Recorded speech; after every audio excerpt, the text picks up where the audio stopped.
simple continuous suture pattern is started by using a simple suture bite, or basically the same as we perform using or constructing the simple interrupted suture. And so I'm going to do everything I did before while I demonstrated the simple interrupted suture, and I just won't cut one of the ends of the suture. So I have constructing here a simple interrupted suture using a surgeon's knot again. You can see that it doesn't actually mitigate the tension of the daisy, but that's not really that important in this course.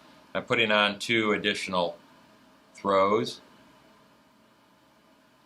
and then depending on what tissue I'm in, I will cut my suture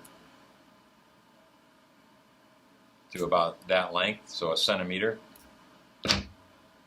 Notice though, I did not cut the end of the suture that goes to the needle, because we're constructing a simple continuous suture pattern here. Now in life you might have an assistant to run the suture for you. Obviously I'm without an assistant here.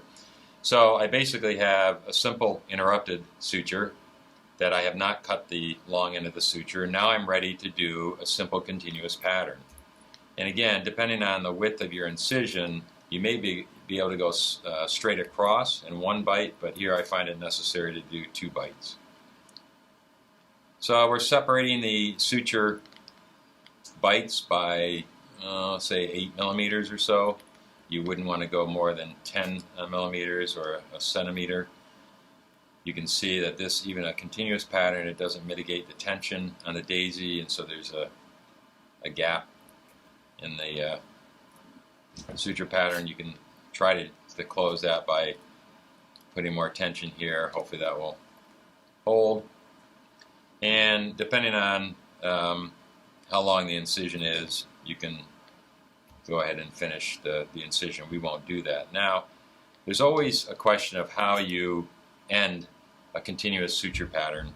There are 2 different ways to end the continuous suture pattern. The most common and easiest one, and the one that's appropriate for this course and in life, by the way, is to end your suture pattern tying back to your last loop. And so you leave your last loop long.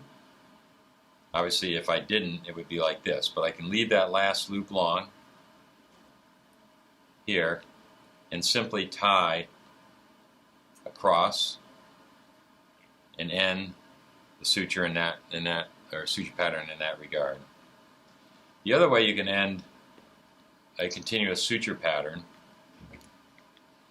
is to take a backhand bite. It's a little bit more tedious and probably not necessary.